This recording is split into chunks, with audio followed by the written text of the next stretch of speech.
Hey, what's happening, fam? Welcome to the broadcast. You know what time it is. Happy Hump Day to all of you. I am so glad to see so many of you here already. And things are going to just get better as we go on. Before I get started, I just have a couple of things I want to say. First of all, it is my pleasure and my honor to join you again this fine Wednesday. Right? We've been off track for the last week or so. Some of us are choosing to remain off track. The rest of us are choosing to do the work. I hope you are among the ones who are choosing to do the work because we definitely need you. As I always state, this battlefield is broad enough and big enough for everybody to get in where they fit in, right? So thank you all for joining us today. Remember, family, there are links in the description field below of every broadcast, right? Links to reports and resources to help you understand what we're fighting for and why we fight, right? So make sure to take advantage of those. Also, for those of you who appreciate a brother's work and think that what I do is worthy, there are opportunities and links, various links, whatever is convenient for you. Cash App, uh, PayPal, among others. Again, it is as you desire, as you wish. You're the one in control. I do have a Patreon available that I'm asking people right now to support with just $5 a month, right? One donation a month keeps the lights on such as they are, keeps the fat man fed, and keeps me doing the work that I do for you. And again, if you think I'm worthy of that, make sure that you consider doing that. If you haven't became a member of the Black Sheep, if you haven't joined the herd, we could use you. So please make sure that if you haven't done so already, consider becoming a subscriber too as well. Make sure to hit those thumbs, whether it's the thumbs up or the thumbs down. You're welcome to dissent and be like, I can't stand this nigga. That's all right. Make sure you just hit those to let YouTube know that this is either the type of content you want to see or the type of content you don't want to see. Okay. I've already shouted out a lot of you, but let me go through the chat here. Remember, fam, one of our rules is the angry sheep is that when you show up at the house, knock on the door and let us know you're here. So starting in no particular order, just kind of from the top, Miss Denny's in the house. Pretty Muslima's in the house. Welcome, sister. Salam. John Anderson's in the house. Thank you, Miss Denny. Yeah. Darker Visions, I see you, fam. Void Ninja's in the house, right? Welcome to the broadcast. Brother Charles is in the house. Right, Cool Onk fam, I see you. Welcome to the broadcast. The Cool Man is always in the house. Afro Troop, represent, assemble. I see you. Welcome to the broadcast. And let me see. I think I've got everybody here. Oh, Brother Quentin, welcome to the broadcast, fam. H-Town representing. Sister Alma, welcome to the broadcast. I see you, fam. Welcome, welcome, welcome. And Sister Sherry, welcome to the broadcast. Sister Kimberly, I see you, fam. Welcome to the broadcast. AL, what's good, fam? What it do? I see you. Monty, what it do, fam? Welcome to the broadcast. Sister Paula, welcome to the broadcast. Real Talk, welcome to the broadcast. All right, fam. I'm going to greet everybody kind of as they come in, and we're going to get into it. So I am pleased to, I believe, be offering Black Fists in the house. Stakes is high. Checking in. I see you, fam. I believe that I am offering you an exclusive today. I believe that I am the only broadcaster so far in the new Black media that will be, as of right now, discussing what we're going to be discussing today. As you all well know, we under the banner of ADOS, right, the political wing of our lineage movement, pressed home really hard for advocacy on getting HR 40 out there, right? But as we did that, of course, we also did our scholarship, and we realized that there were quite a few issues with the legislation as was, right? Um, and so with that in mind, we are very lucky to have had the wonderful efforts of a great brother, a great scholar, Dr. William Sandy Darity. who took a look at the legislation and essentially revised it, made it possible for us to drill down specificity and a whole host of other things that we're going to actually take a look at today. So what we're going to do, we at the Black Sheep are going to be the first to go line by line and examine the rewrites, to examine the revisions. Because once we examine these revisions, fam, I think some of you, if not all of you, will be inspired to push Congress now to mark up the legislation with these revisions in mind so that we can get the same work done over on the Senate side of the House, have a reconciliation, and finally bring this legislation to a vote. There are those of you who say we don't need a commission. And I get the sentiment. I don't believe that we necessarily need a commission for anything other than determining what the comprehensive reparations package will be. And I think once we go through and we review the revised H.R. 40, you are going to see that Dr. Darity had just that in mind. So without any further ado, let's go ahead and see if we can bring it up here. Give me just a second. I am going to bring it up here right now. And we are going to get at it. And here we are, fam. This here is Dr. Darity's H.R. 40 revisions. And this will be the first time that many of you will have the opportunity to see it. And I am very grateful. I wish I could say that I got hands on it, but other people got hands on it before me. They just wanted to make sure that we had an opportunity as a collective to see it, right? So let's go through it line by line, item by item. One of the first things that we all noticed, fam, with H.R. 40 was the problem of the lack of specificity, right? Dr. Darity made it clear for us that H.R. 40 was going to have to address us, the descendants of persons, the Black descendants of persons enslaved here in the United States, or ADOS, or FBA, or whatever acronym or designation you're choosing to call yourself these days. All of it means the same thing. Those who share our particular lineage, our distinct lineage and distinct heritage. So, as you can see right here in the beginning, you see the strikeouts, because he also had to specify the time frames and build the case in H.R. 40 for our justice claim. So as you can see, initially it had in the 13 American colonies between 1619 and 1865. Well, America itself did not become America until 1776. So we drilled down from 1776 to 1865, right? And made that clear that we were referring specifically to the corporate body, the entity known as America, right? And to establish a commission to study and consider a national apology and proposal for restitution for the institution of slavery, its subsequent de jure and de facto racial and economic discrimination. Pause. As you can see here, Dr. Darity inserted legal language. So I'm going to tell you what de jure and de facto means. De jure means by law or of law in Latin, right? There were laws that were enacted and enforced that specifically caused us injustice, cruelty, brutality, and inhumanity. These laws had as their purpose specific harm done to us. Well, who are we, right? We get into that. De facto means a fact.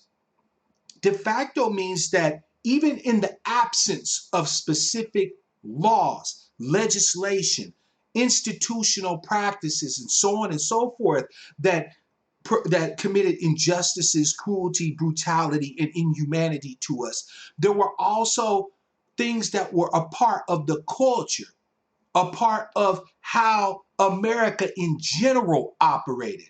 De jure covers the actual systematic nature of what we faced, right? But de facto covers everything else. De facto covers the microaggressions, the bigotry, the denial of opportunities to us, and so on and so forth, right? So let us continue. Who are we talking to? Who are the victims of the fundamental injustice, cruelty, brutality, and inhumanity practiced on us de jure and de facto? The Black descendants of persons enslaved in the United States. So we already addressed slavery between 1776 and 1865, right?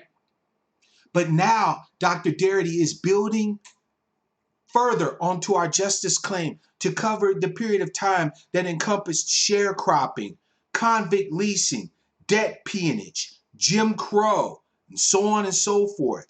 For whom? The Black descendants of persons enslaved in the United States. And the impact of these forces on living Black descendants of persons enslaved in the United States to make recommendations to the Congress on appropriate remedies and for other purposes. So as you can see, fam, from the things that were struck out and what was added, what we gained right from the beginning was specificity. No more allowing various entities and groups to try to shoehorn their way into our justice claim, right? One of the reasons why some people have pushed back against the amount of political capital that we've spent defending things like the Civil Rights Act of 1866 and so on is because at this particular point, due to judicial interpretations of the law and just de facto practices of governmental entities, private entities, and so on and so forth, the legislation's specificity has been watered down to essentially cover anybody that anybody wishes to have covered under the civil rights legislation, right? This is why, our fellow white citizens who are female are able to claim civil rights protection under legislation that they were a primary cause of us needing, right? This is why they're allowed to double dip. This is why civil rights are able to be taken advantage of by the mother of the mother of a child who traveled here from China, who is rich and had room at a hospital to allow her to give birth to a child that becomes immediately a citizen due to the language of the 14th Amendment, and giving her a passport as a new travel accessory. Moving forward, anything that we do, that we put political capital behind, anything that we invest our time and our energy in as the children of people who were enslaved here in the United States, ADOS, FBA, right? DAS, whatever you call yourself, right? As that specific lineage, we have to be about specificity, always. Always. We cannot be shamed, family, into allowing people to dictate the narrative to us because of our necessary need to be exclusionary in these matters. I apologize that I'm not addressing the chat, fam, because I'm going to take us through this line by line. And trust me, we're going to have the discussion. I'm going to leave the lines open, and we're going to take calls, and we're going to talk about this. So I appreciate you guys' patience with me. Dr. Darity nailed down the need for specificity, locked it in. Who are we talking about? We are talking about the black descendants of persons enslaved in the United States, and we are talking about those who were enslaved. Full stop. Period. Okay, so let's continue, fam. The purpose of the bill. Previously, as you can see from the struck out area here, right? Those lines through the words indicate that that text is struck out, right? That's the text being removed, right?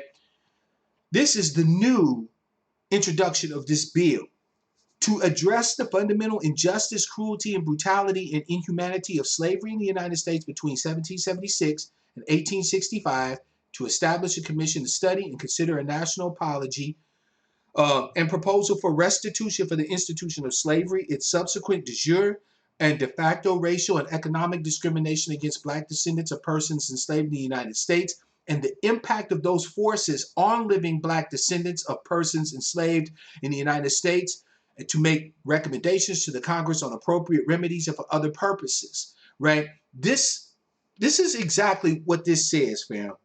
This is saying that this commission to be established is to study and consider a national apology, but it is commissioned to make proposals to the United States government for restitution, right? They can apologize or not as they see fit. You feel me? Right? In the whole grand scheme of things, if the United States government doesn't make an official apology to us, that's neither here nor there. They can consider that, right? But the commission is going to be embodied with the purpose of providing proposals. In other words, they don't just get to study this shit and then just sit it on the shelf and say, "Woo, that was hard work. Give me the money." No, they have to issue proposals to the United States government for restitution for the institution of slavery, for the subsequent de jure and de facto racial and economic discrimination that we face all the way up to today, and has to give education to the American people as to the direct impact on the living black descendants of those persons enslaved in the United States. This bill requires that they make recommendations to the Congress on appropriate remedies. And for other purpose means is that this is inclusive of that, but not limited to just that. Okay? Let's continue, fam. This act may be cited as the commission to study, to study and develop reparations proposals, because reparations, fam, isn't going to be a one thing, right? Dr. Darity has been stalwart in indicating that whatever reparations ultimately works out to be for us, it will be a host of different things. It won't just be one thing. America won't be able to come up and say, "Oh, we're just going to do this, and there's y'all's reparations." No. Reparations is going to involve a whole host of things. He has three things that a comprehensive reparations scheme will have to cover. One is acknowledgement of the debt that's due. That's going to be the educational piece, right? That is going to be telling America why it is that the debt is due. That is going to be key, right?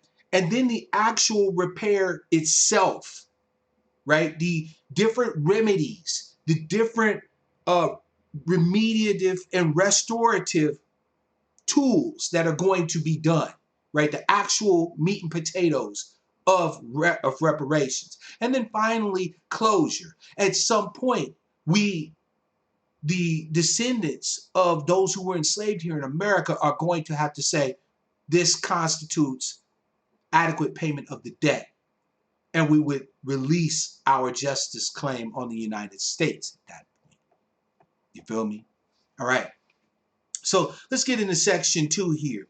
You can see here that some language was struck out because the original HR 40 described 44 million Africans and their descendants. Well, we, the descendants, weren't necessarily enslaved, right? In other words, we, the descendants, came after the legal emancipation of our ancestors, right? So approximately 4,000 Africans were enslaved at the time of full emancipation in the United States, right?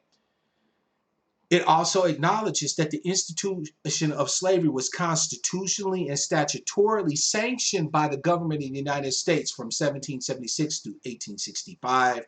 Talks about what slavery actually done to us, that there's a preponderance of evidence, scholarly, legal, community evidence that marks the basis for inquiry into the ongoing effects of the institution of slavery and its legacy, right? So here we go. Now, here's another big key part here, right?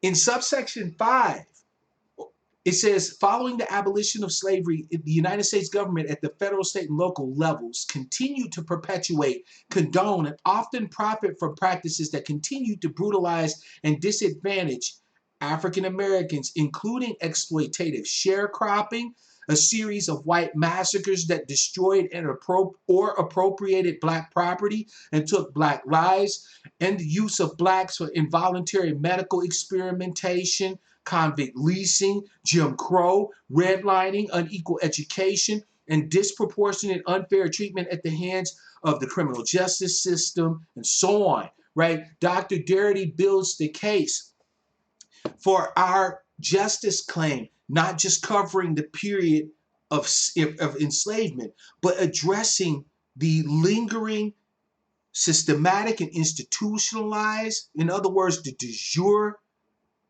things that were put into place that continued the injustices all the way up to today, and so on, right? And it clarifies some of the statistics too, right? For example, including but not limited to having nearly 1 million black people incarcerated, an unemployment rate more than twice the current white unemployment rate, and an average of 1/10 of the wealth of white households, a disparity which translates into blacks holding less than 3% of the nation's wealth while constituting approximately 13% of the nation's population. Right? Again, specificity. These revisions make clear the case for our justice claim, right? We can see more here, right? The institution of slavery, right? The transatlantic and the domestic trade, which extended beyond the colonial period into the first 89. Now, see, this was for those of us who said, oh, but we were enslaved prior to the institution of America coming to being, right? The bill actually acknowledges that here in this part, right? Because the purpose of this act is to establish a commission to study and develop reparations proposal for African Americans as a result of slavery, right? Which extended from the beyond the colonial period into the first 89 years of the Republic, right? So it encompasses 1619 and then the first 89 years of the Republic all the way through 1865, right? With the sanction of the federal and state governments that constitutionally and statutorily supported the institution of slavery.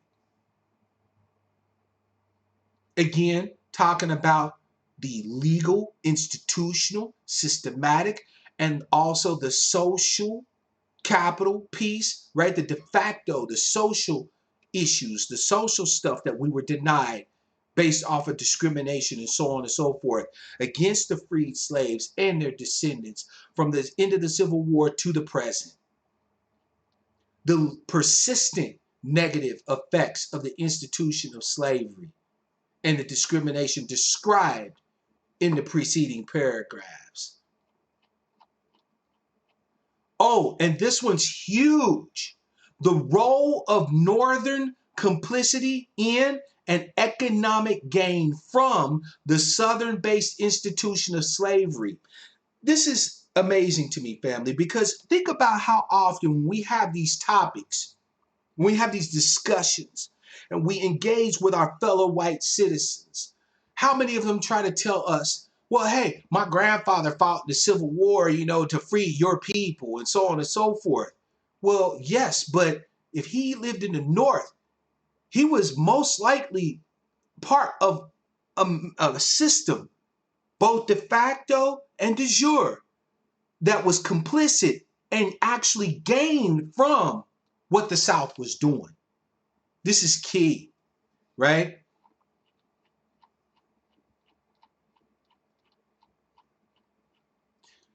So here he says, and thus recommend appropriate ways to educate the American public on the commission's findings. That's key. Fam, part of the reason why we need the commission is not because we don't know what happened.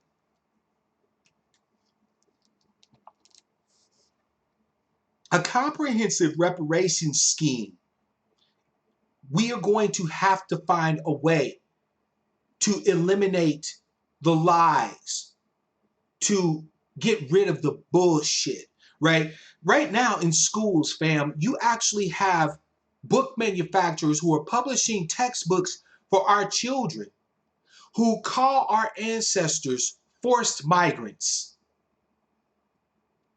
I kid you not. There are books that refer to our enslaved ancestors as workers. This cannot be.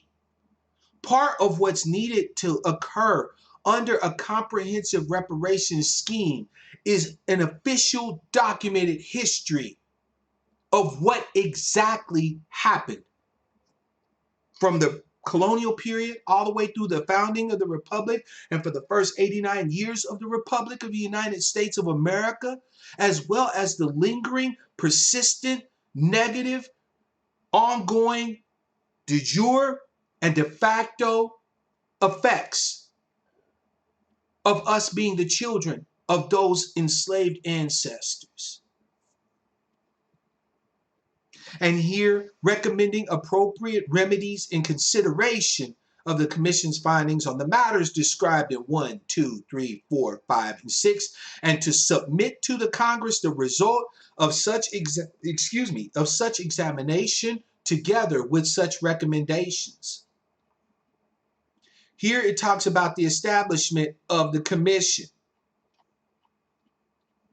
And it talks about the time frame and all of that, right? Talks about the transport of Africans to the United States and so on and so forth, right? The failure of the federal government to pay the debt that was owed in the first place, right? And so on and so forth.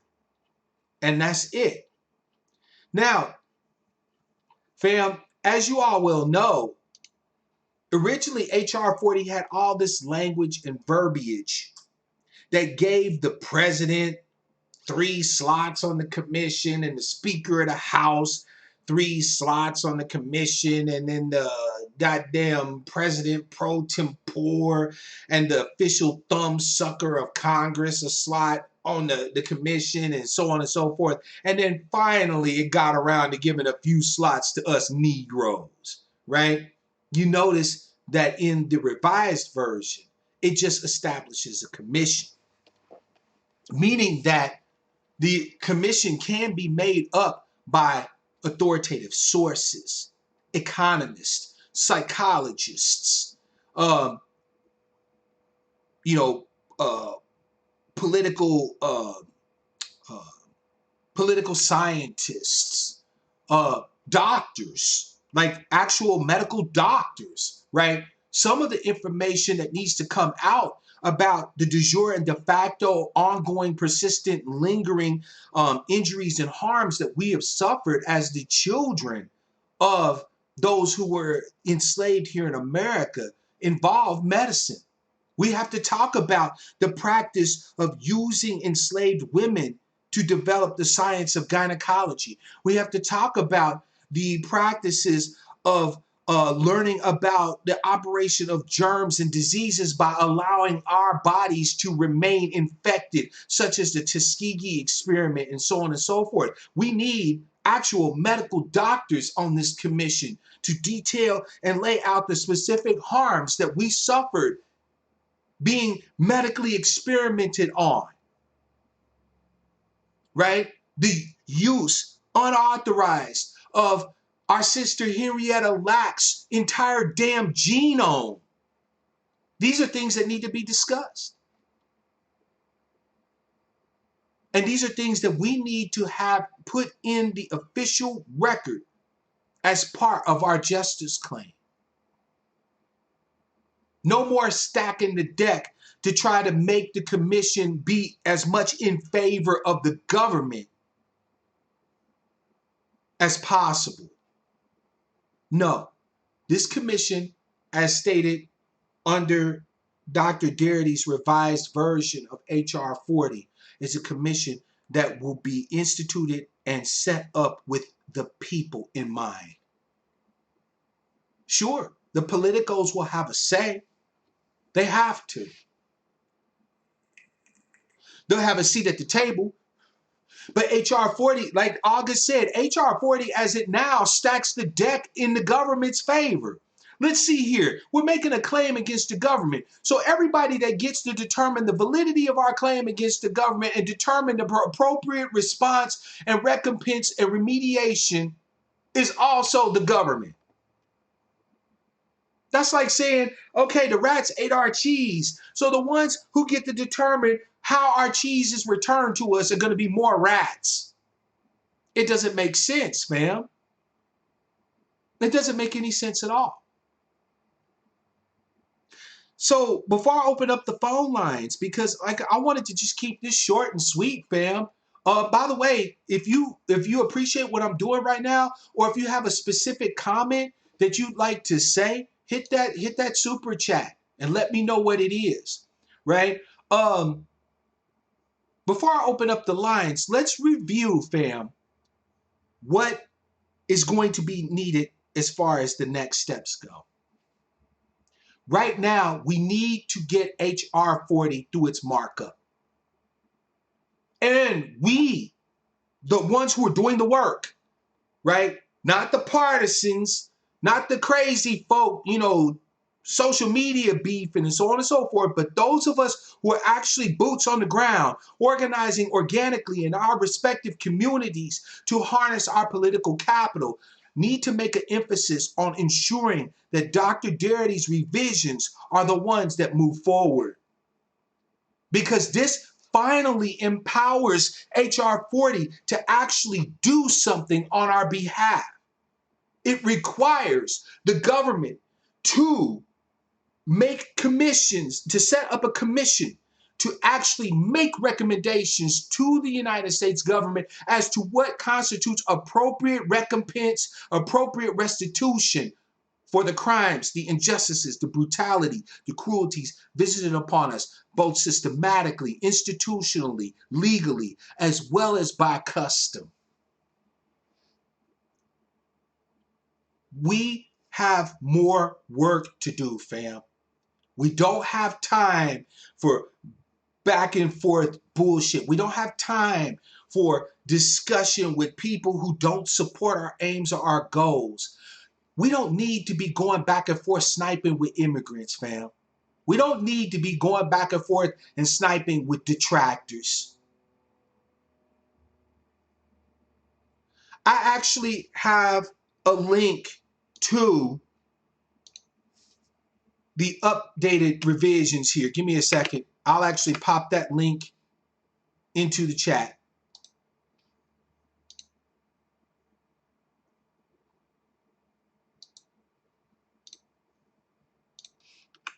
And this way, all of you can literally download a copy of the revised version.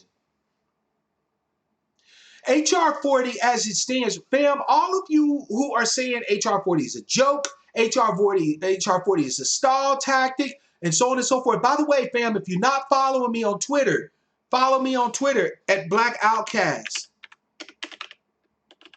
You can actually find my Twitter handle in the description field of the video. But I also included a link here for you to download it right now. For all of you who are saying what you're saying, though, you're absolutely spot on. H.R. 40, as it stood, was a joke. It was toothless. It required nothing further from the government than to have a year of spinning fingers, and twiddling their thumbs and so on and so forth. That was it. Darity's revisions actually give the legislation teeth. It actually holds the government to specific requirements.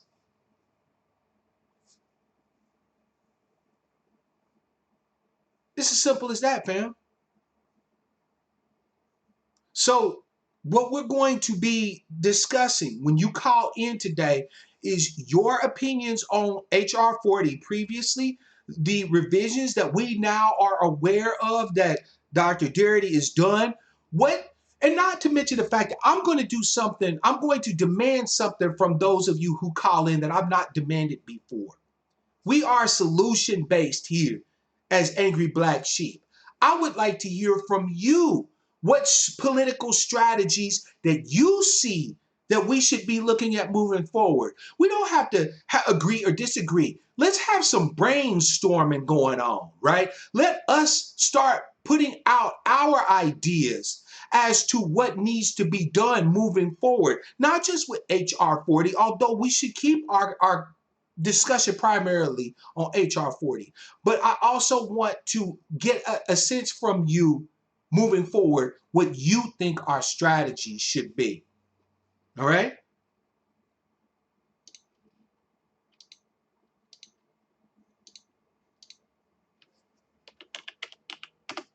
Four two five 296-1980, fam. Short and sweet today. Mark Black don't have much to say, right? The document speaks for itself. Scheme just means, scheme actually comes from the Latin or the Greek schema, right? Which just means a system, right? So no, it doesn't matter if people take it as being devious or whatever. Calling from 323, it's your man Mark Black. What's your name? Where you calling from? And what's on your mind? Brother Black, this is Chad from LA. Peace, fam. Peace, fam. It is good to have you on with us today. Happy Hump Day to you, sir, and to you and yours. The floor is yours, Thank fam. You, what do you think? Thank you, brother. No, I think this is a very important show. Once again, I feel like you are striking that bell just as it needs to be rung. Thank you, sir. We have been distracted for the past week or two. Yep. Taken off course by, agents of chaos, as Yvette calls them. And I think that, I know that part of our strategy needs to be a focus of mind unlike we've ever shown in the political arena before. Oh, you ain't kidding, fam. We are going to have to be more disciplined than we ever have been. 100%. And I believe that focus needs to come, as Yvette and Tone have taught us, from the data, from the facts, from a very, very firm stance in our justice claim, and seeing that pathway forward to reparations and economic justice and repair and redress, et cetera, et al. So HR 40, as it stands, is trash. We all know that. Absolutely. We all know that it was construed and constructed as a smokescreen. Representative Conyers, RIP. But at the end of the day, he brought that as a placebo for Black America. It had no true medicine in it. I'm actually going to be a little bit more gracious and say that I think that Congressman Conyers was looking more to get the conversation started. In other words, I agree. I remember FDR, right? When he was looking to institute the New Deal, was getting a lot of pressure from the right to not do it, right? And so the left was like, but no, we need this, right? So what did Roosevelt tell him? He said, make me do it then, right? In other words, he put out the narrative, but it had to be up to the people to apply the pressure to get what was needed done, right? And I think that's what we should honor Congressman Conyers, may he rest. That's what we should honor him for, is putting the conversation into the political arena and opening the door, so to speak, for us to even speak intelligibly on this subject. I absolutely 100% agree with that. He did bring it to the national conversation and gave us, he laid a foundation that no one was building upon, right? It stayed at the ground floor, right? And now we see it being used. Actually, I feel it's being weaponized against us at this point as a silencing tactic, as it Explain, currently fam. stands. So they hear us loud and clear. What we have to understand as ADOS, as the people on the ground doing this work, is that throughout the halls of Congress, throughout the halls of power, they hear us. We are reverberating right now. We are echoing in their offices, in their halls, as they convene and talk amongst themselves. They are talking about us. And so much of that conversation to date, I believe personally, has been about how do we either ignore, avoid, discredit, the 4 Ds, right? Mm-hmm. Discredit, dismiss this movement that we no longer can control. The genie is out of the bottle. They no longer have the reins of Black America, and we are now rejecting all of the decadent veil that's been put in place to keep us passive. And so now that we've received the data and we've interpreted it and we've read it to show us what our realities are and where we are trending. And so we know now that there is a solution. There's a solution that's very valid, very justified, and is way overdue. And so what is being done now, in my mind, by members of Congress, members of the Black Caucus, members of the subcommittee, are using the current form of HR 40 as a stall, delay, dismiss tactic. Agreed. So as it stands, we know, like I said, it has no teeth. It did nothing except convene a commission to study with no definitive terms, with no expected results. So it literally was it's a Trojan horse to try to get us to say, well, we got HR 40, so we should be happy and content with that. Right. When there's no tangible result It was that comes actually out of worse that. than that, fam, because okay, so say what you will about the various organizations that came prior to this current push, right, for our justice claim, Mm-hmm. Mm-hmm. whether it's in Cobra or I forget the name of the other one that's similar to in Cobra. But Yeah, National Association for Reparations Council or something like it's that. Yeah. something like that, right? And all of these Yeah. different groups. It also paved the way for gatekeeping any real traction on it, right? Because these people, under the current HR 40, fam, these people Mm-hmm. essentially have tried to position themselves to be the ones sitting at the table. Now, I'm Correct. not going to be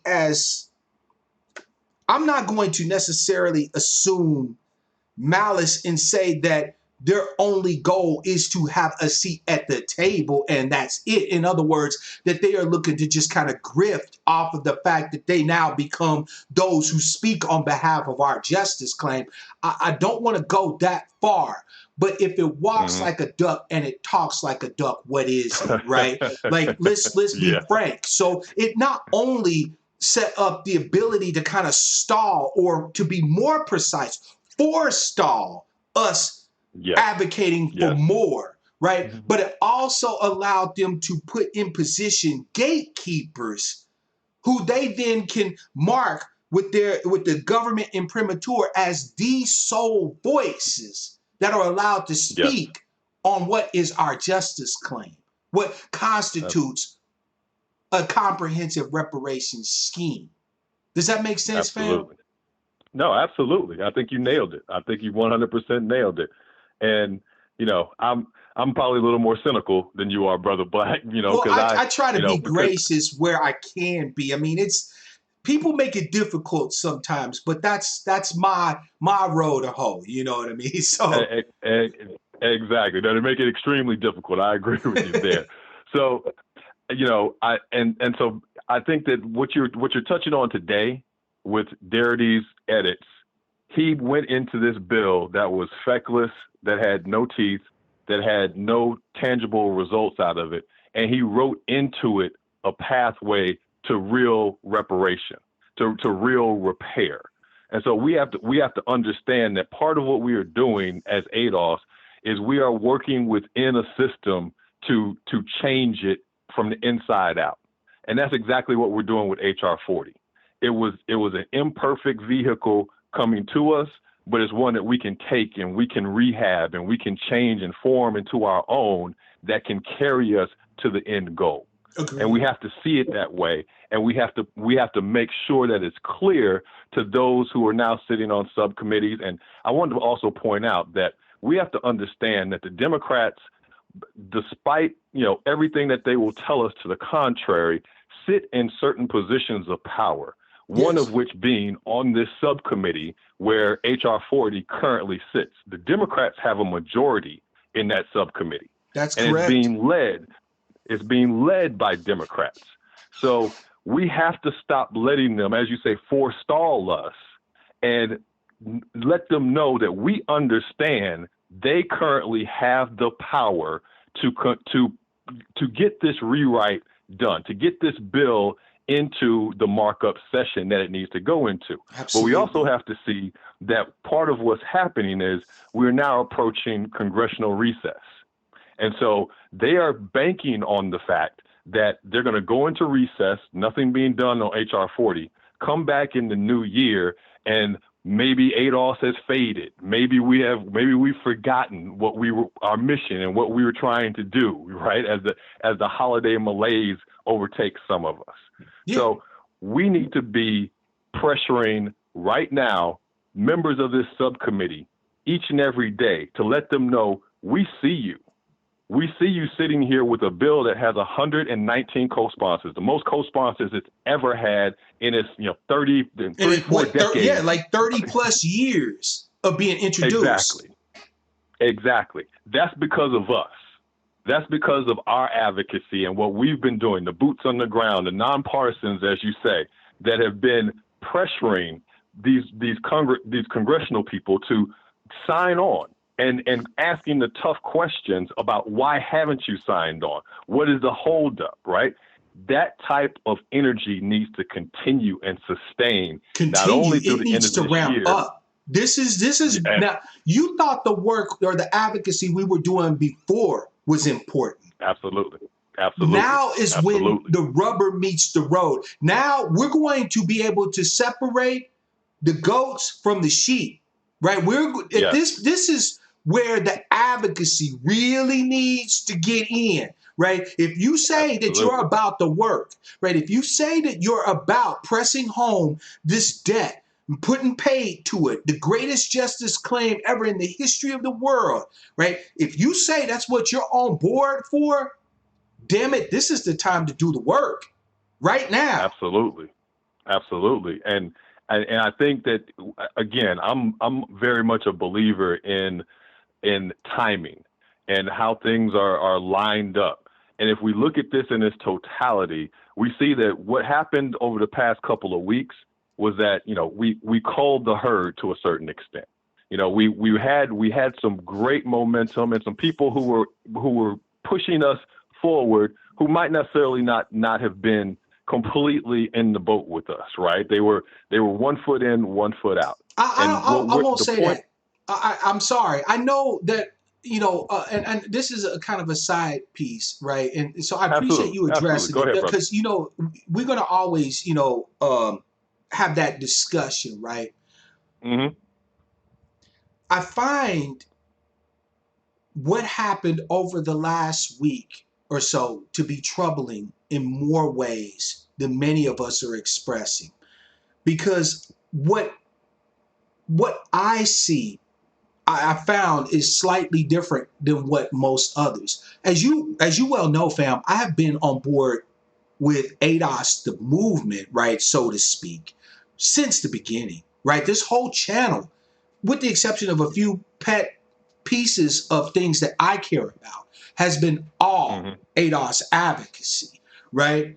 But I am troubled by some of the changes that I have seen, some of the ratcheting up of othering, of rhetoric, especially against people that, while they may not be as politically engaged as many of the diehards are, we cannot deny that they have often been the lift beneath our wings, so to speak. And so, absolutely. and so with that said, I I'm going to take slight umbrage, fam, with the use Yep. of othering language by Yvette and Antonio's partisans. Because let's be frank, fam, a lot of what drives us to do this work is the understanding of the historical injustices and the current injustices we face, right? The data. But we would be fools to ignore the personality piece of the two primary advocates of this current push too as well, right?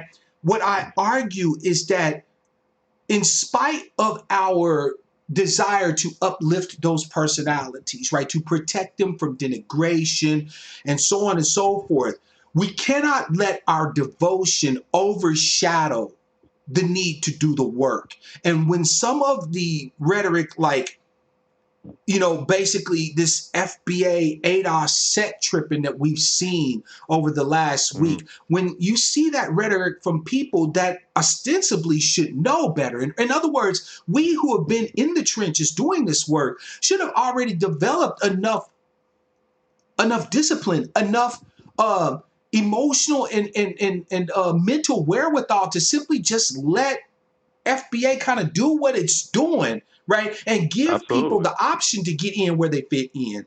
I find that troubling. And so I don't think that it is helpful to us. And I'm going to leave it here, fam. I'll let you continue on. But I don't think it's Yeah. helpful to us who are, the so-called core of ADOS as it currently stands as a political action group or political movement. I don't think it helps us to ignore the reality of what actually happened. There was a clash of personalities. There was then a war between partisans of those respective personalities. And those Mm-hmm. partisans don't give a damn about the data. They never did. They don't care about the code. They never did. Right? Yep. So to pretend otherwise is being disingenuous. We need to understand that the work is still here. Everybody has an opportunity to get in on it or fall back as they see fit. I'd rather they just simply fall back. If they can't help, don't hinder. But the ratcheting up of this sort of otherizing rhetoric against people who may just be FBA or DAS or DOAS or DACS or whatever the case may be, I don't think that's helpful to us. Go ahead, fam. I didn't mean I to. agree. Please go on. No. I agree with you, fam. And the work supersedes any one individual or any singular personality. I 100% agree with you there. The collective supersedes any one individual. And what I've seen is that I believe there were people who I don't want to other, because I do believe there's a genuine confusion that did arise. But I also see some very intentional agents of chaos, as Yvette refers to them, and some very intentional moves by folks who see us as a threat to a certain extent. And I'm not lumping in all FBA. I'm not lumping in I all got you, ADOS. fam. I don't. But see, Yeah, I look don't. at even that. Look at even that, right? Yeah, Fam, I'm a huge student of history, as you probably have guessed, right, fam? I love yeah, history, absolutely. right? That's why I And, watch you. and so Absolutely. one of the things that I would like to remind us as ADOS is the use of language in creation of outgroups, of enemies, and so on and so forth. Because make no mistake, fam, there are people who indict ADOS for various behaviors and things like that, that when we start Hmm. utilizing certain language, we actually play in to those We play into it. characterizations that they Yes, refer to us to. Like, for example, absolutely. the use of the term cult, which of course any group would find, offensive, right? You call us a cult, we would find that offensive, right?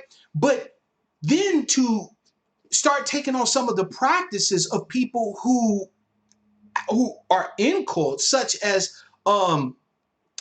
creating out groups, right? Such as using othering or dehumanizing language. Like, did Yvette really have to use the term agents of chaos? Like, really, did what happened between her and Tariq and Antonio and the few snatterings of back and forth between their partisans really rise to the level of the creation of a whole nother group of individuals, right? Like, really? Hmm. See, this is what I'm talking about, fam. Like, we have to understand that words have meaning and that they also have Absolutely. power. Prior to the genocide in Rwanda, on Hutu media, you heard continually for months leading up to the genocide references to the Tutsi as cockroaches, as leeches, as agents, as so on and so forth, right? The first thing you have to do in order to be able to justify attacks and injustices upon another group of people is to otherize them. Absolutely. And my And concern devalue. is Yeah. that we're otherizing people that in everything other than their agreement with some of the political strategy espoused by Yvette and Tone are essentially with us. Like, how much sense does that make, fam? Yeah. You Yeah. know, so I agree. that's where I'm at. Like, we get it. Yvette, Tone, Tariq don't like each other. And they have a Yeah. right, trust me, after all this shit, to not like each other, okay? I don't like some motherfuckers. But at the I, end of the you day, know, I have to I have to determine whether or not my like has anything to do with my capability to do the work. And there is nothing that I've seen, even in his most egregious, what Tariq has said or done, that stops us from actually continuing to maintain our political advocacy. I have seen nothing necessarily that Yvette and Tone has done that again stops us from continuing to do the work. At worst, or I should say at best, this has been a distraction. At worst, it's the absolutely. start of what would come to constitute the othering and the dehumanization of people who share our own lineage, who are part of our heritage. And I will never Absolutely. co-sign that. No, absolutely. As you should not, right? And I agree with you. I do not want to otherize anyone who shares my lineage because I love all my tribe's people. Facts. I But love I them also, all. I absolutely, and that's why I believe this show is so timely and important to refocus and to get us to understand that the work is where we all need to be focused because at the end of the day, we stand on truth and fact, and all other distractions, all other falsehoods fall in the face of that. They That's what I cannot stand believe. up in the As a face matter of of that. fact, I would go as far as to say that ADOS, the political movement, right, the political push as led by, Yeah, or I should say, as founded and as led by Yvette and Antonio, I believe that at this point it would be better for you, for them, I should say, and those who cleave to that to simply show us better than they can tell us. In other words, if this correct, is going to be the path taken to push home our justice claim, then let this be the path you take to, correct. you see what I'm saying, to put Yeah, to push home the justice claim, right? Meanwhile, there absolutely. is still room for other approaches. Like, for example, this constant need that I see with ADOS people to disavow and to deny conservatives and people who who are MAGA and Trump supporters. I don't give a damn if people ascribe to us that, oh, ADOS is MAGA. Who cares what these people think? Hmm. We have tribes people that, for their own reasons, that are conservative and that also support Donald Trump, right? Yeah, So if our ideas are better, then let us have an actual discussion on the merits, right? If this particular absolutely. strategy of maybe focusing on kind of what I've started to call a democratic reform piece, right? Because it's kind of what it feels like to me. If that's truly the better way, then what's wrong with competing ideas that says that we should also engage the Republicans too, that we should also not deny the experiences and the advocacy of possible conservative or right-wing brothers and sisters who are involved in that side too, right? What I don't see where's the issue.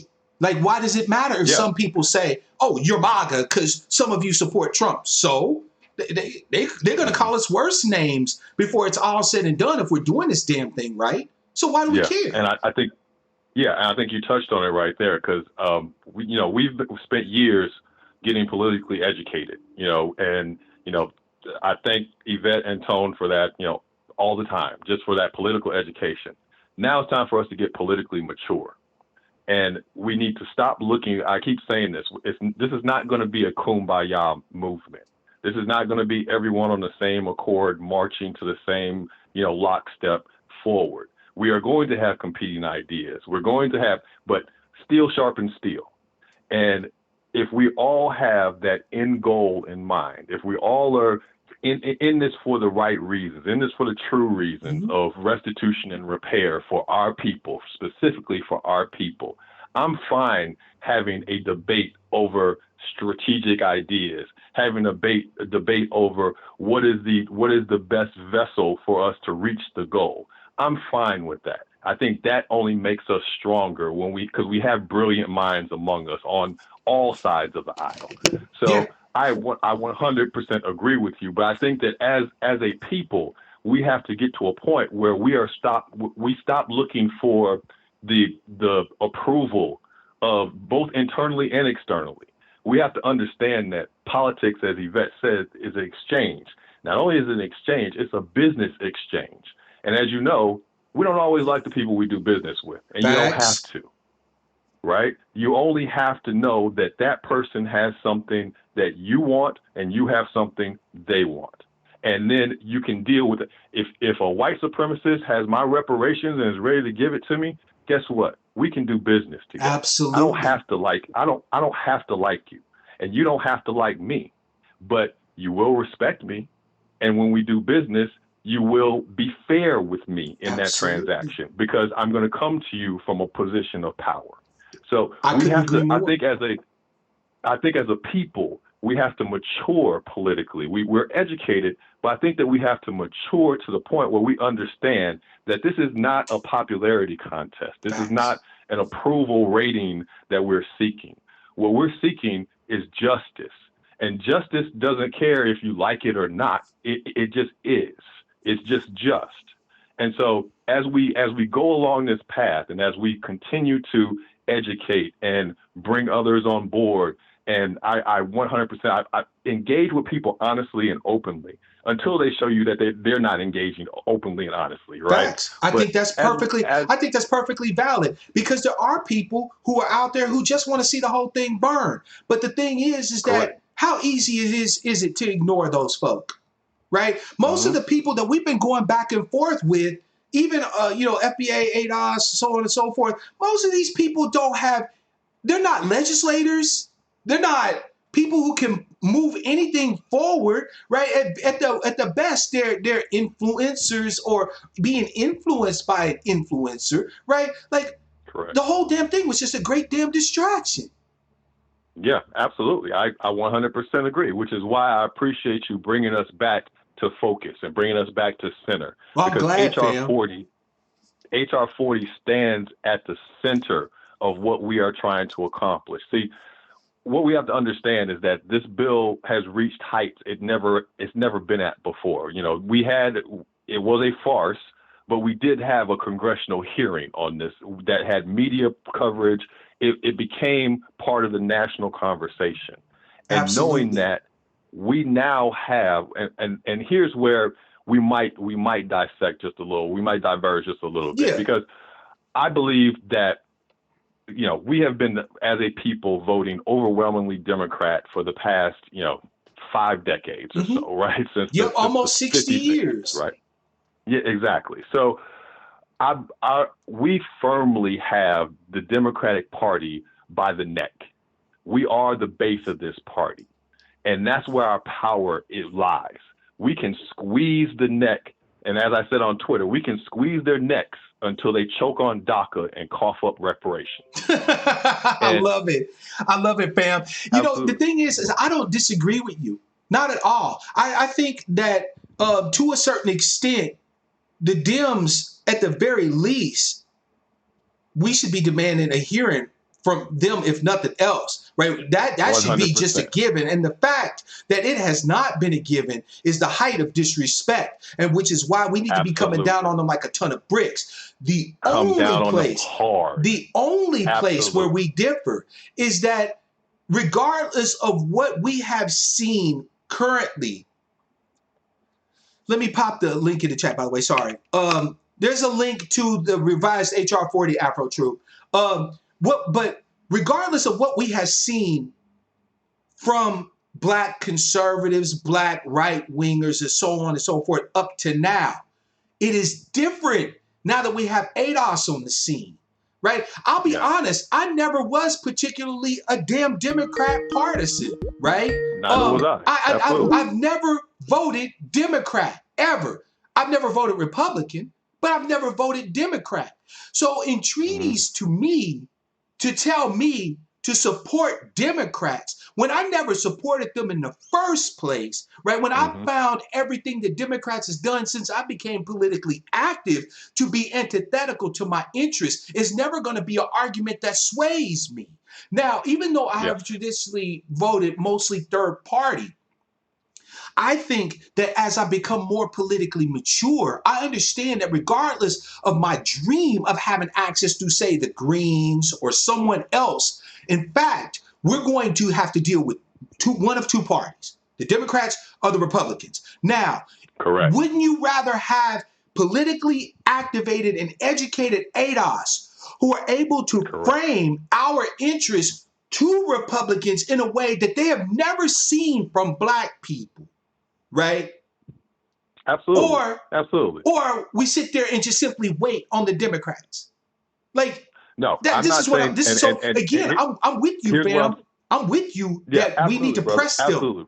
But I think what I'm expressing is not support of Democrats, right? I move from a standpoint of we have, as I said, the Democrats by the neck.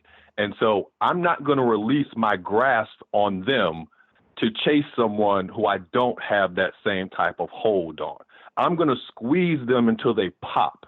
I'm going to squeeze them until they understand that their behavior needs to change. Yep. Because I have the ability to do that. Absolutely. Currently, we don't now, have. Now, what about the brothers and sisters, though, fam, that are on the other side, the right side? There have been multitudes of. Okay, let me pause. That's a number with that, or that's a statement that makes no sense. There have been ADOS people who are right wing, right? Who are GOP all day, who even support Donald Trump for their own reasons, right? Who have expressed affinity with the political aims, not necessarily the political action of, but the political aims of ADOS. For example, our brother T. West is a well-known proponent of pressing home our justice claim, right? But he is also a dyed-in-the-wool conservative. He's a Republican, right? What I don't agree with, fam, is us claiming to be the sole political action or political push, right? What I would tell those on the right side of the aisle is do the work. Do the work. And if you are able to compel the Republican Party to get on their knees, to bend the knee and come with a real reparations plan that we then can hold them accountable to, I'm all for that, brother. Like, well, then let's encourage that, because right now, as it stands, ADOS wanting to and again, I'm not certain where this dynamic comes from. I can only address that I see it. As it stands, ADOS is basically positioning itself in a way that says you're either doing political work the way that we are espousing it be done, or don't even try to claim the mantle. Don't even try to claim like the title, right? There was a statement that was made during this whole FBA ADOS thing that I think got glossed over by a lot of ADOS proponents, advocates, and partisans. And I think it was patently unfair because it was a fair critique. And that is that there is now a conflation between ADOS, the lineage, right? American descendants of slavery, Mm-hmm. and hashtag ADOS, the political action piece. I don't think that should have been glossed over because I can see the conflation. I don't have to be a partisan of any particular person or group or whatever to see that if you're using the same referent to describe two different things, that there's going to be bleed over. Right? That Mm-hmm. some people are going to be saying, ADOS, yeah, man, that's my lineage. Respect the ancestors, right? But then when you start talking different political strats, they'll be like, wait a minute, I'm not really with that. Mm-hmm. But then you got people that are using them synonymously. So what happens is if you don't agree to the political strats as laid down by Yvette and Tone, you now somehow can't claim the lineage? That's real. That is a real conflation. And that was glossed over. Nobody was ignorant of that. That is a conflation that is actual. You can't be ignorant Yeah. of something and critique it if it actually exists, right? It's actually there. That's my point. That was something that should not have been and still should not be glossed over. There is always going to be in many people's mind a differentiation between ADOS, the lineage, the heritage, right? The tie that binds us, Mm-hmm. and then the political piece.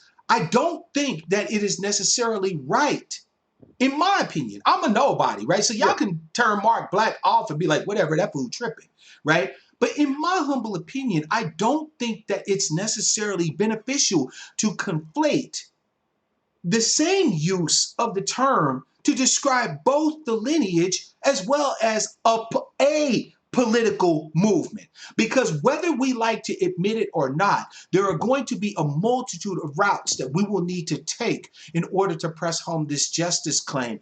And for hashtag ADOS to essentially be trying to position itself as if only the political work that they do counts, I don't see how that's going to encourage others who don't Mm-hmm. necessarily agree with that political strat or that particular path. I don't see how that's going to encourage them to do the work.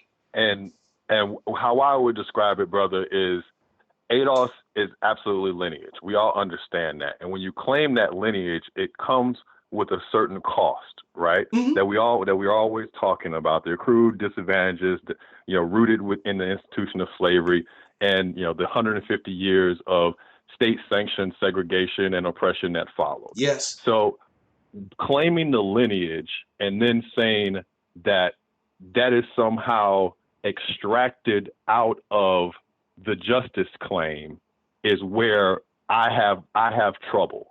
I have trouble understanding. Now, I agree. There will be different pathways. There will be different ideas. There will be different thought leaders and strategies that fall under that justice claim. Yes. But if you're claiming the name and then telling me that, oh, I didn't want to be political, and that's and you stop there. Not Agreed. saying I didn't want to be a Democrat but I didn't want to be political. I agree. I don't necessarily understand that. I Now, agree 100%. If you then say I am a Republican ADOS, I'm ADOS, but I'm Republican. And so what I'm going to do is I'm going to go over here and I'm going to talk to my Republican congressman, or I'm going to hit up Donald Trump on Twitter, or I'm going to have a letter writing campaign to the Republican side because I still share the justice claim with my lineage, but I ascribe to this political side of the aisle. I am completely fine with that. Now you get it. Now you get it, fam. We have found our place of agreement. The fact is 100%. that hashtag ADOS is a political push that should be supported by everybody who is a lover of this justice claim. But it is not it is not the only and will not be the only political push towards pressing home our justice claim. There is room on this battlefield for everybody of every political stripe who has the single-minded focused goal of getting the debt paid to get in, whether you're right wing, left wing, and so on. But you're gonna have to choose to do the work, because you're absolutely right, fam. You don't get to say that you're ADOS and not understand the political ramifications of what the hell that means. right? There So we are. Yeah, all of exactly. that stuff Exactly. is you're absolutely right on that. If you cleave to this lineage, you didn't feel what needed to be done in some way politically. Like, what the hell's wrong with you? Like, where was your head at? Exactly.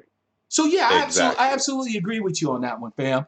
Fam, I've Exactly. had And a couple of other people call in. I'm sorry to cut you off, 100. fam, No, but brother. No, brother. I appreciate the time. I appreciate the conversation. And always keep doing what you're doing, because what you're, as I said, what you're doing is refocusing us on what's truly important. And HR 40 and these rewrites are truly important at this particular juncture. And so we have to recognize the timing of all this once again and where we stand.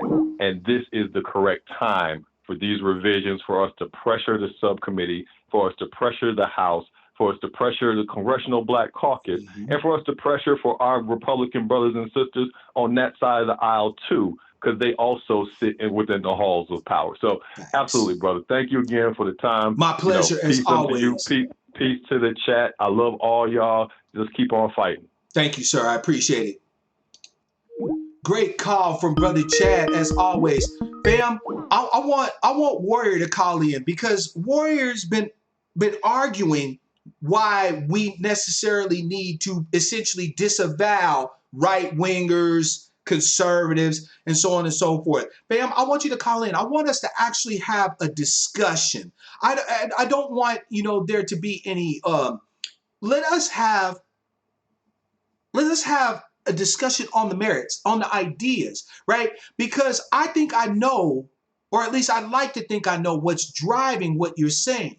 And I would love an opportunity to address it. So I'm waiting on that call from 281, Warrior. I want us to have the discussion, because I think that to a certain extent, part of the reaction of ADOS to being associated with right wingers is because the current black folk that we have involved on the right wing side, there are very few of them who are race people. That's a valid critique, right? Many of them code switch. Many of them are adherents to bootstrapperism and all sorts of things that we've clearly established don't work. Many of the black Republican partisans are basically the parrots and the mouthpieces of Dixiecrats and white supremacists. So I definitely get where it comes from. Peace, brother warrior. I'm sorry, brother or sister warrior. I don't know you. I don't know your gender. So, peace to you, fam. Welcome to the broadcast. I'm glad you called in so we can have this discussion. The floor is yours. Peace, brother. No, I'm just responding to your inquiry to call in and clarify my position. And right before the call was answered, I did hear your comments affirming my position, in which I also stated in the chat room that yes, by and large, if not even more than that, our right wing or Republican ADOS, they are absolutely not race first. In fact, they tend to operate against the best interest of black ADOS.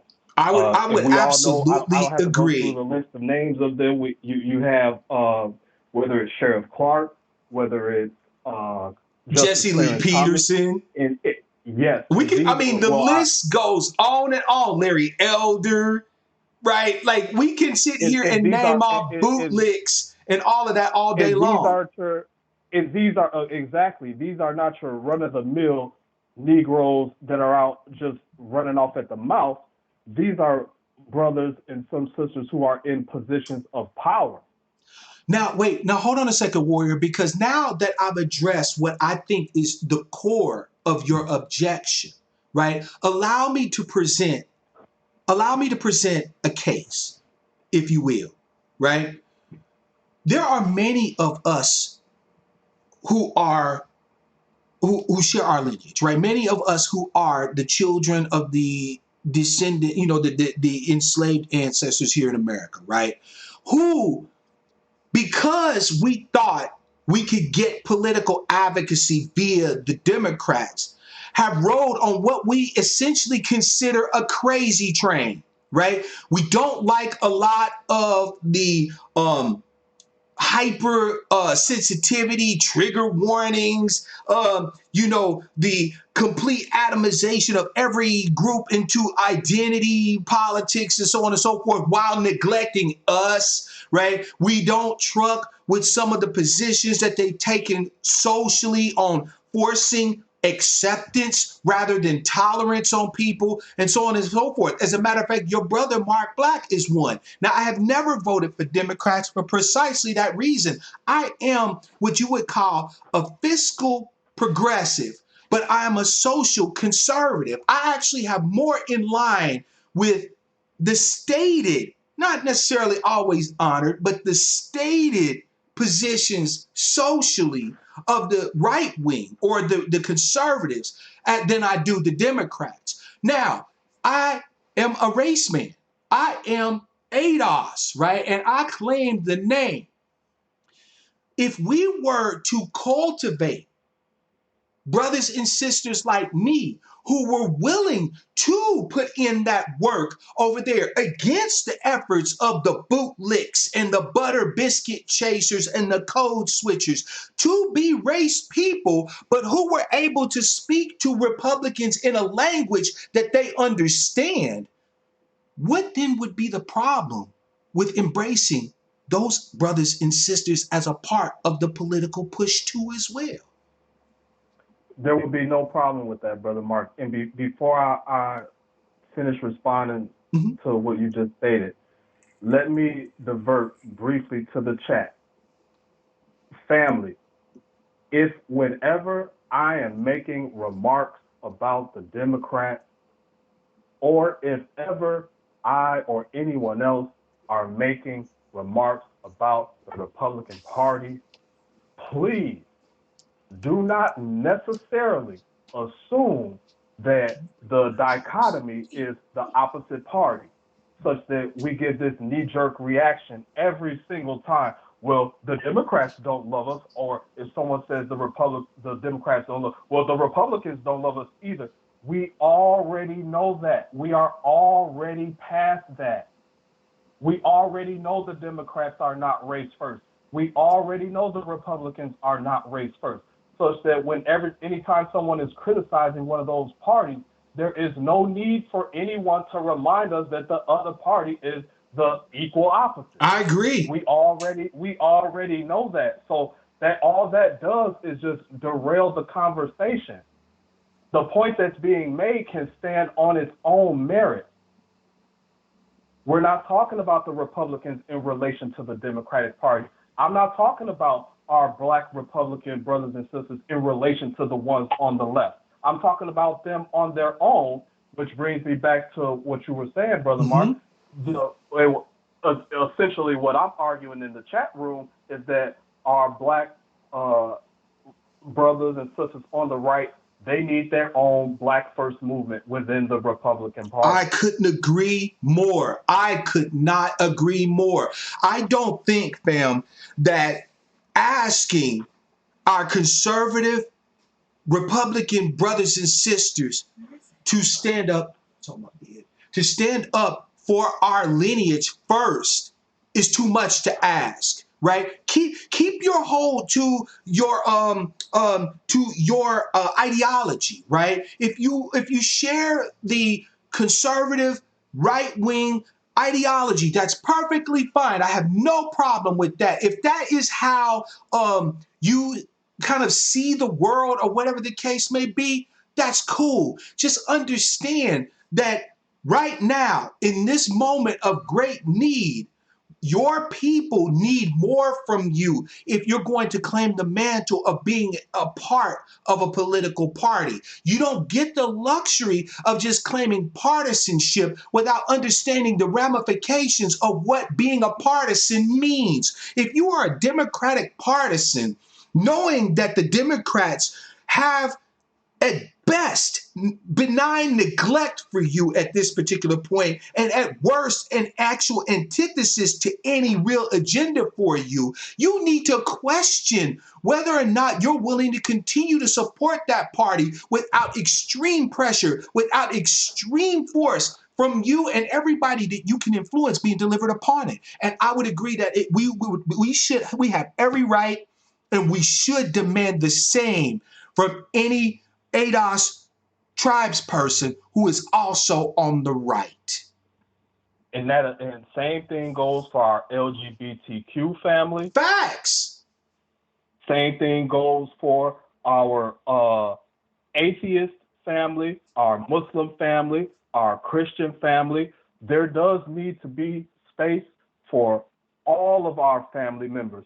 But again, when we come to the table to move in our political, economic, educational interests, Facts. we understand what the common goal is because it's a race. It is a race. So we have to be race first. Boom. I couldn't agree more, brother. See, I told you that if we got a chance to have a conversation, we would find a place of agreement. And this is all that Brother Black is advocating for. I'm not necessarily saying that Yvette and Tone are just cracked in whatever strategies they talking about. They've had some fantastic ideas and will continue to have other ones. But to the extent that there are other schools of thought out there, other parties, other pieces to the political puzzle that we need to have someone with the facility to move in, it is disingenuous to act as if any ADOS political action piece is the political action piece. That's all I argue, fam. I agree. And last but not least, before I hang up, because I know you got to take other calls, and I appreciate you for No, it's my pleasure, fam. Take your time. If anyone was following me on Twitter under my old acronym, it was Sankofa Scholar on there. Oh, that's you, fam. Damn, I followed you on Twitter. I'm back up there under ADOS Codified. Okay, do me a favor, fam. When you get off the call, go. I'm Black. I'm at Black Outcast on Twitter. Go ahead and shoot me a DM with your new Twitter handle. I'll make sure to follow you, fam. Okay, brother. Peace, fam. Great call. See, fam, I'm telling you, this is what both parties are afraid of. You understand? Not only a politically educated lineage, but a politically savvy one, a politically mature one. Caller from 301, it's your man Mark Black. What's your name, where you calling from, and what's on your mind? Oh, that call dropped. Call back in, caller.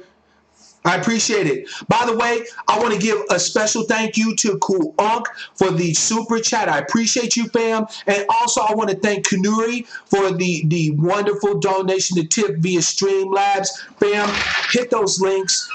You don't have to, but if you feel that what we're doing today is worthy, a brother's got a powerful need to eat sometime this month, and I appreciate it. Thank you from Alicia. Alicia's super chat says, discernment means everything at this point. We have to be more politically mature for this fight. I could not agree more. It is definitely, I am grateful to all of those who participated in our political education. So many. Here we go. Caller from 301. It's your man, Mark Black. What's your name? Where you calling from? And what's on your mind? Caller from 301. Make sure you turn down your background so that the family can get good audio. Hello. Hey, hello, brother. Black. Brother, it's good to hear from you. The elder brother's on the scene. What's on your mind today, sir? Elder brother's on the scene. Yeah, I've been listening to Antonio the other day. He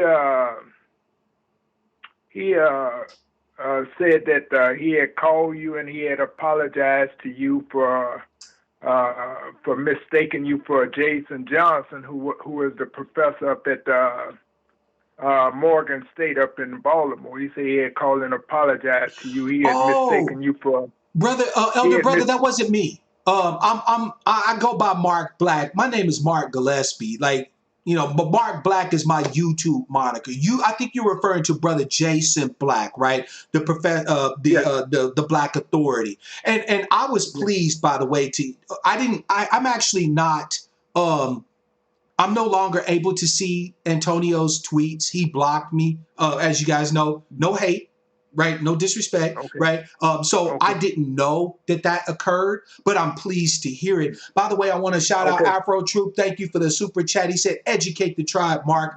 I will intend to always, fam. Go ahead, elder brother. I Okay. appreciate you wanting to address So that, but this the wrong black. what I was concerned about, I was thinking back to, I thought about our late ancestor, Dr. John Henry Clark, when he was talking about the Roman Empire Mm-hmm. and stuff, when they had decided that they were going to, maintain a war campaign against Carthage, Yep. he said that every morning when the Romans got up, all of them, which they had their differences and stuff, and they fought amongst each other, but they said that Carthage must die. Yeah. They had come to that conclusion. It was just when they met each other in the square, wherever they met each other, their total conversation was, their total focus was that Carthage must die. So my concern is, it has to come a time, and the way that I feel, it has to come a time when ADOS influential, the most influential authorities, speakers in ADOS, it has to come a time when y'all are going to have to close ranks. Okay, it's going. I don't know who's going to be the one. Who's going to have to throw out the olive branch or whatsoever? But it's going to have to come a time for y'all to close ranks, because we're going to have to give it this big thrust. We're going to have to give it this big push and everything. And I'm for also, like you contact your representatives in the Democratic Party, but you have certain senators. You have that senator from South Carolina who is black. You have Kamala Harris who is black, and you have Cory Booker who is black. We're going to have to push them and see, will they present a bill? Will they present a bill in the Senate? Bring it to the Senate floor. Also, we're going to have to contact those Republicans who are coming up for election, those who may be who we may have some influence with, to see where they stand. In other words, not only contact the Congressional Black Caucus, but to look at the Senate side too. We're going to need push from all sides. Absolutely. My main concern is, you have Professor. You have the Professor Truth, Professor Black, you, Yvette, Antonio, and it has to come a time when I think that y'all are going to have to close ranks. I couldn't agree more. You're going to have to close ranks, and y'all going to have to, as Bill Dukes was talking about when he was talking about the disagreement that the entertainer Monique was having with Steve Harvey and also them. He was talking about, it's time for us to begin to play chess. We got to start strategizing instead of being emotionally moved playing checkers. We got to start being more strategized and thinking and so forth, and be conscious that it's time to play chess, not checkers. So let me ask you a question, fam, because you always bring a really good wisdom to the broadcast, and I definitely appreciate you calling in. Let me ask you a question. When you say that we need to close ranks, you tell me as an influencer, because you influence what our content is, what we do. What does us coming together and closing ranks look like to you? Well, you got closed ranks mean that you're going to have to meet.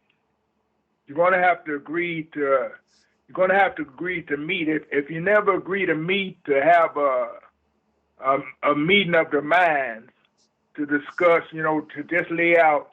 You speak on your podcast. They speak on their podcast. But I just believe those who may have 60,000 views here, 60,000 subscribers here. Brother, if I Maybe ever you make got. it there, trust me, you'll be the first to know. I'm nowhere near that. I'm small fry, but I feel where I you're said, coming from. but those who do have the subscribers and everything, but you are very influential. You are very political savvy and everything. But it has to come a time.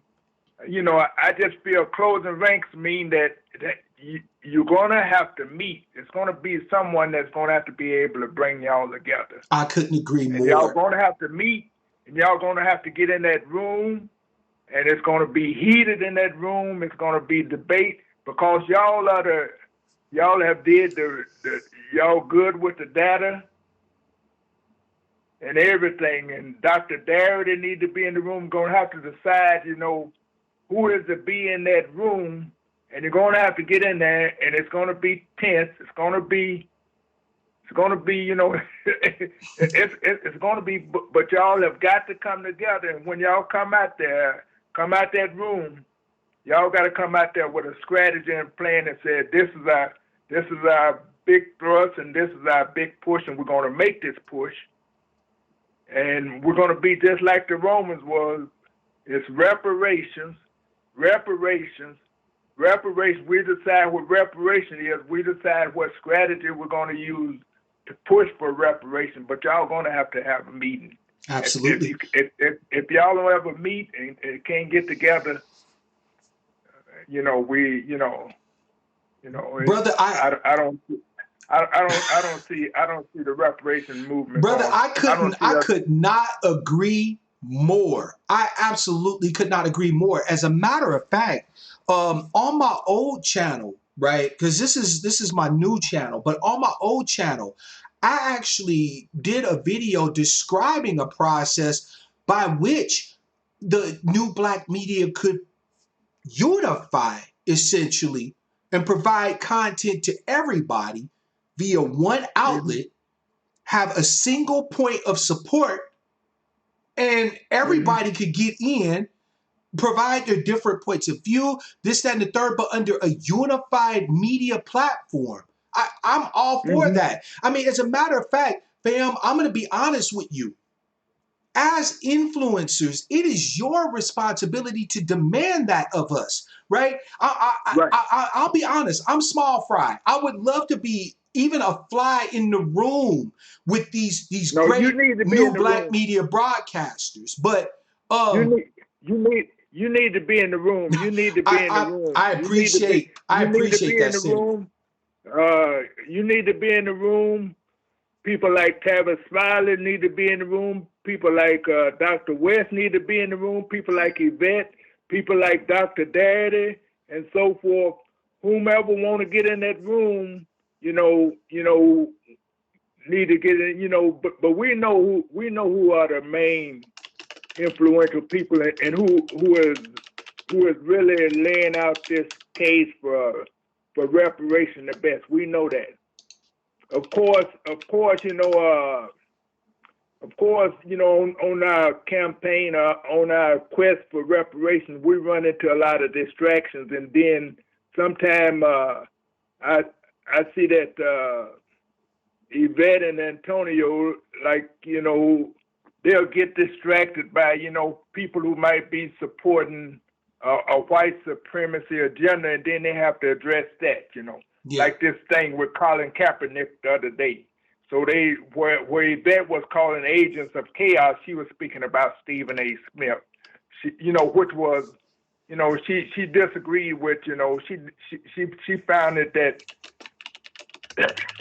and I find that him taking a position more so than being a journalist and being neutral and just presenting both sides, he takes a side. In other words, being objective and being a journalist, you don't really, I don't think it's fair to just, take sides. You just present Colin Kaepernick's now see, point of view. I'm gonna be honest with you, fam. The only reason why I follow any of that is because y'all do. And this is not to say that I don't think that people who want a discussion on Colin Kaepernick and his moves in the NFL, or Stephen A. Smith and the statements he made. I don't think that there's anything wrong with having that discussion. But I think that what you'll find is that I rarely discuss any of that kind of social piece, right? Everybody has their lane. I'm really into history. I'm really into politics. I'm really into the study of religions and things like that. So that's my lane. When you come here, I'm talking on some.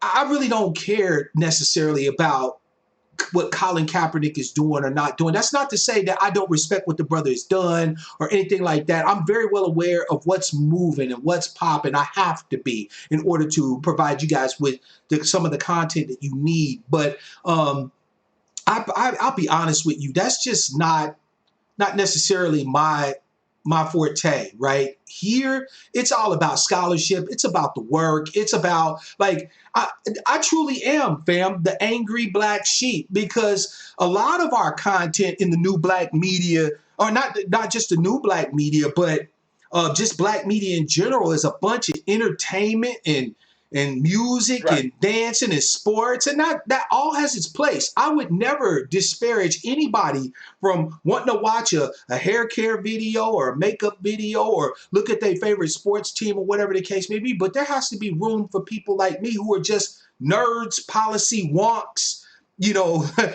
amateur theologians, whatever, right? And so, no, I definitely agree, fam, that that people who are going to comment on those things, right, should do them justice. But I'm sorry if I'm not really able to speak intelligibly on them, because simply put, I just simply followed it because you guys do. I have to be informed enough to have a conversation with you when you bring them up. But most of these things I really don't much care about. I just don't put a lot of stock in them, if you know what I'm saying, fam.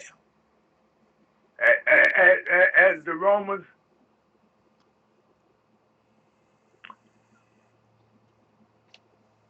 I'm sorry, brother, you were saying? but as the Romans would say every morning when they met in the square, Carthage must die. As you know, it has to come a time when the primary focus and everything is reparation. Absolutely.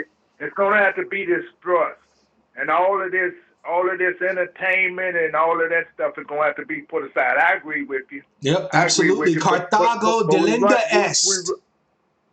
We run into some distractions and so forth, and then for whatever reason, you feel that you have to address it and so forth because you have people in that lane and so forth, and then you feel you have to address it. You have to give ADOS, maybe they feel they have to give ADOS opinion and so forth, how they feel about it and so forth. Mm-hmm. But I just pray that, my prayers, I'm not very religious. I'm more, I believe in the spirit of the people and the dynamic spirit of the people. But I just, hope that y'all can get together, and we're going to make this trust. Thank you, brother. I appreciate, again, your jewels and gems of wisdom, man. And I thank you for your contribution to today's broadcast, Elder brother. Okay. Peace. Fam, we definitely have so much work that can be done. That's, again, I cannot stress enough the gift, the weapon, the power of our lineage, of cleaving to our lineage, what that opens up as far as options go. Like, why in the hell are we even talking about limiting ourselves to one way or this way or that way or whatever the case may be, fam, with the tie of our lineage and putting our tribe first? What can't we do? That's what, like, all those people that say, the Republicans, they don't, what? No. With dedicated brothers and sisters who put our lineage first. What can't we accomplish in the Republican Party? But those brothers and sisters who are putting our lineage and our heritage first, I have nothing but full faith and confidence that y'all are going to put the Democrats on their back heels. Do you understand me? We don't need to limit ourselves to anything because we finally have a tool. We finally have a weapon that gives us the capability to be able to do everything we need to do, regardless in whatever sphere we find ourselves. That is facts, fam. That is facts. You know what? I'll be honest. I don't much go in for praise, and I'm going to be ending the broadcast here pretty soon. I want to thank everybody that called in tonight. But before I go, I just want to share a little personal side with you guys, right? Because I love that my fellow angry black sheep share their lives with me. Over here we don't have dictation where I talk to you, right? Over here, we have discussion and we talk about the things that are on the hearts and the minds of each of us as tribes people. As your brother and one who loves you with a love you can't even possibly imagine, I don't much go in for praise. You wouldn't believe it from what I do here on YouTube, but my normal personality is introvert. Right? If I had my druthers, fam, I literally have my house set up to where I don't have to leave it unless I want to. That's how insular and how introverted I am. But what drives me now in this space, in this place, in this transformational moment is the knowledge that I am a proud descendant of some of the baddest human beings that have ever lived on the face of the planet Earth. And I have tribes people, tribes brothers, and tribes sisters, tribesmen and tribes women that require a particular set of skills, which I am just fortunate enough to have been graced to have. And not only that, but a willingness to use them in service. One of the things that you should know about me is, although I am not religious at all, I'm not spiritual, I'm a student of all religions. I've read religious texts and studied under religious scholars many of you have never heard of. And a lot of religions all say the same thing. And one of the things that I keep with me to help me to keep going is Yeshua saying, who is it that when they have a lamp hides it under a bushel basket? No. Let your light shine so that when people see your light, they give glory to the ineffable. Whatever you call him, the Most High, God, Allah, whatever, right?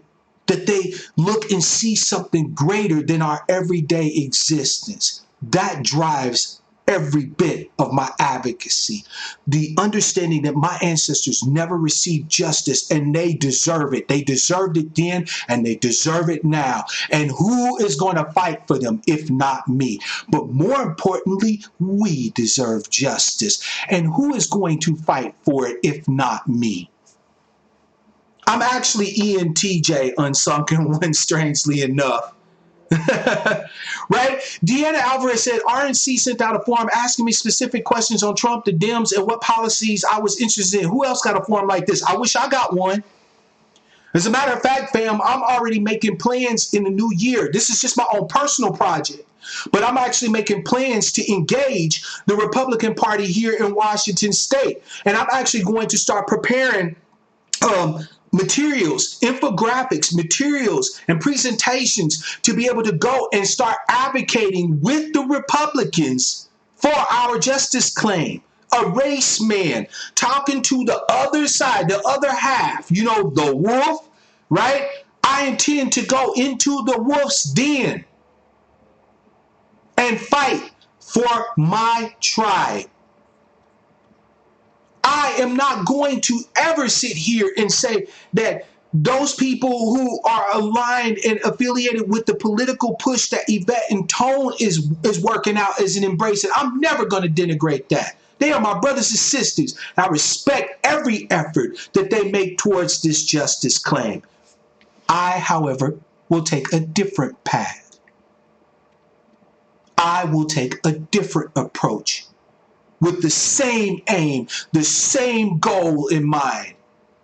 And watch what happens when that ADOS pincer from the right and that ADOS pincer from the left meets in the motherfucking ADOS middle.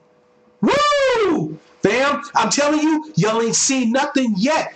There's so much work to be done. All this infighting and othering and shade tossing at your fellow tribesmen, we done had our fun. All right? I know the spirit of petty comes and rides just like a horse sometimes, right? I get it. Cool. Right? We done had our fun. Now that we done had our fun and we done let the nigga run roughshod for a while, it's time to put that motherfucker back in the box and fight for the children of the descendants of the enslaved ones in America. Period. That's what we did today. We looked at the work of our esteemed brother, a scholar, a warrior scholar, Dr. Sandy William Darity. Now, what are we going to do with that work? He's put in his part. Isn't it time for us to now put in our part? However we decide to do that. Like, it's time to start talking strats, fam. Now we got the revisions. Now it's time to hit them and start pressing them on the markup. It's time to start coordinating over on the Senate side with both Republicans and Democratic senators. It's time for them to get this bill to reconciliation so that they can have a vote on it. And it's also time for some of us, one of us, any of us, to get in front of Donald Trump and say, President Trump, when this legislation crosses your desk, will you sign it? And nail him down and press him until he says yes. We got so much we could be doing. The holidays is the holidays. Damn all that.